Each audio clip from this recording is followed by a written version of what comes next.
இந்த கிளாஸ்ல நம்ம பாக்ஸ் காக்ஸ் மெத்தடை யூஸ் பண்ணி டேட்டா டிரான்ஸ்ஃபர்மேஷன் எப்படி பண்ணலாங்கிறத டிஸ்கஸ் பண்ணலாம். ஆக்சுவலி இந்த பாக்ஸ் காக்ஸ் ப்ரொசீஜர் எடுத்துக்கிட்டிங்கன்னா within the family of power டிரான்ஸ்ஃபர்மேஷனுக்குள்ள ஒரு நார்மாலிட்டிக்கு பெஸ்ட் டிரான்ஸ்ஃபர்மேஷனை வந்து எஸ்டிமேட் பண்ணுறதுக்காக யூஸ் பண்ணக்கூடிய ஒரு மெத்தட். இந்த மெத்தட் பார்த்தீங்கன்னா ஒய்யோட கரண்ட் டேட்டாவை எடுத்து அதை வந்து லேம்டாங்கிற ஒரு பவருக்கு வந்து ரைஸ் பண்ணுறது மூலமாக ஒர்க் ஆகுது. இதை ரெப்ரசென்ட் பண்ணுறதுக்கான ஃபார்முலா பார்த்தீங்கன்னா y power star equal to y power lambda minus 1 whole divided by lambda. இந்த ஃபார்முலா எப்போ யூஸ் பண்ணணும்னு பார்த்தீங்கன்னா லேம்டாவோட வேல்யூ வந்து நாட் ஈக்குவல் டு ஜீரோவாக இருக்கிற நேரத்தில். சப்போஸ் லேம்டாவோட வேல்யூ ஜீரோவாக இருந்துச்சுன்னா அதுக்கு என்ன ஃபார்முலா யூஸ் பண்ணணும்னு பார்த்தீங்கன்னா y power star equal to log of y. இந்த ஃபேமிலி ஆஃப் பவர் டிரான்ஸ்ஃபர்மேஷன் எதுக்கெல்லாம் யூஸ் ஆகுதுன்னு பார்த்தீங்கன்னா டேட்டா செட்ஸ் எல்லாருமே யூஸ் பண்ணுற மாதிரி பேராமெட்ரிக் ஸ்டாட்டிஸ்டிக்ஸாக கன்வெர்ட் பண்ணி கொடுக்கும். எந்த மாதிரியான கண்டினியூஸ் டேட்டாவாக இருந்தாலும் சரி, அது வந்து ஜீரோவை விட கிரேட்டராக இருக்கும்போது அதை வந்து நம்மளால் டிரான்ஸ்ஃபர்மேஷன் பண்ணிக்க முடியும்.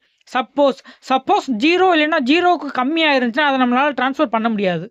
இந்த மாதிரி நம்ம டிரான்ஸ்ஃபர்மேஷனை வந்து பயன்படுத்துறதுனால அது வந்து நார்மாலிட்டிக்கு வந்து கேரண்டி அப்படிங்கிறத சொல்ல முடியாது.